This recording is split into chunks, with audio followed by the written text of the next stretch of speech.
Hey everyone, welcome to another episode from Ampro Engineering. I think now it's time to unveil the Tamiya Bruiser and RC4WD Trailfinder 2 Mojave interior.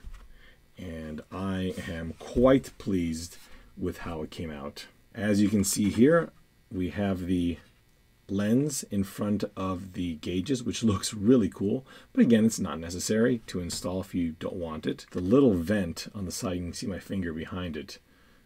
That came out really neat. All the little knobs, this one right here on the real truck, sorry, right there on the real truck is the instrument cluster light intensity knob, and the headlight switch, unfortunately, I put it in upside down. It's glued in, so we're a little bit out of luck, but that little flag on the bottom goes up. And then the cigarette lighter, you can actually see the little tiny cigarette, not promoting smoking by any means, but just note that it is there. Little ashtray, the AM/FM radio. Above it is the cassette player. All the vent controls with those ridiculous little vent knobs attached to them, and the blower speed right there. You got your central vents, your auxiliary gauges, and in this case, the automatic shifter. The manual one has the transfer case as well. And then on the right, the other outside air vent. So I'm really happy with this. The door panel looks great. You know, I did go with a monochromatic interior, which is very common for these vehicles. Not in burgundy, that wasn't available. But oftentimes you would see interiors that are just one color. In fact, even having a black carpet would have been incorrect for some of these vehicles. The larger armrest, you got the door handle, window crank, and then underneath we can see where all the lighting goes. And just to show you how the lighting is going to work, this is what I have come up with. It is 5 LEDs, they're all white. If you are curious about how to make this yourself, I did an entire video specifically covering how to create your own lighting wiring harnesses. Please see a link in the description for that. And a little note here, I did paint the fronts of all the LEDs silver, and that is so that as the light goes out of the LED, plenty of it will still go through the silver, but a lot of it will also bounce down and refract around inside the light pipe for the gauges, and not only dim the light coming out, but promote light coming out around the side, almost like it were an incandescent bulb.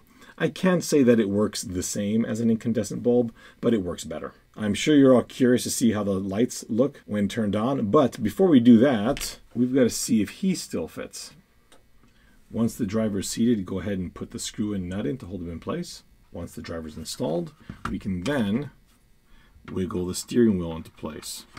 The reason why I did this is it just seemed far too difficult to try and get it all in there in one fell swoop. So you should just be able to squeeze the wheel around his finger. Please be careful doing this. And there we have it.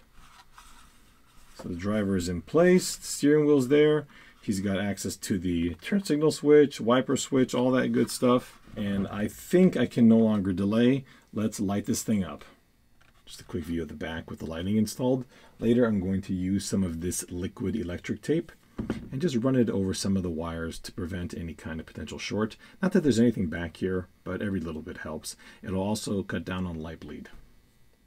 The lighting is on, and let's go ahead and shut off the lights. Ooh. Sorry, it looks a lot brighter on camera than it actually is. Look at that, we've got our shift light. Oh, it looks awful on camera. I'm really sorry it doesn't look good on camera. I'll try and take some good photos of it. What's kind of cool about the radio, again, let me see if I can cover this up completely. You can't see anything. Anyway, there we go.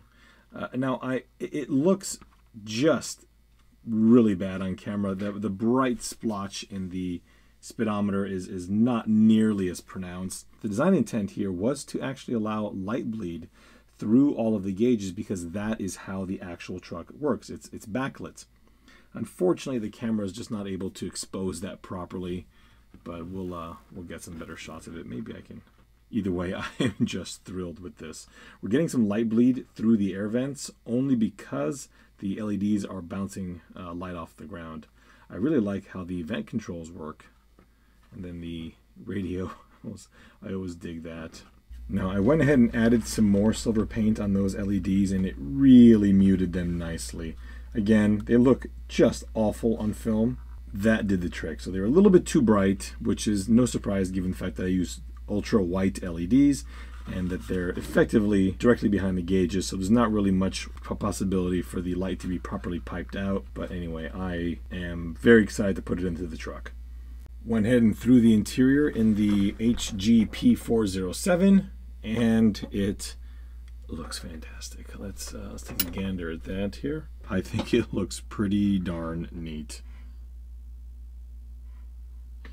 I'm really happy that the driver figure is able to fit so well.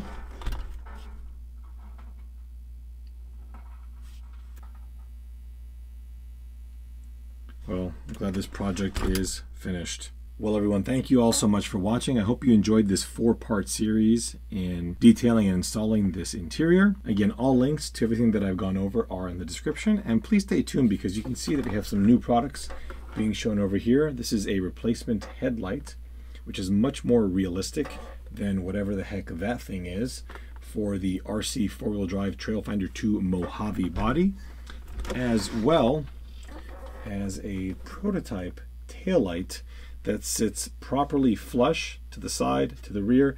And notice those 2 giant irritating things it's missing? Yeah.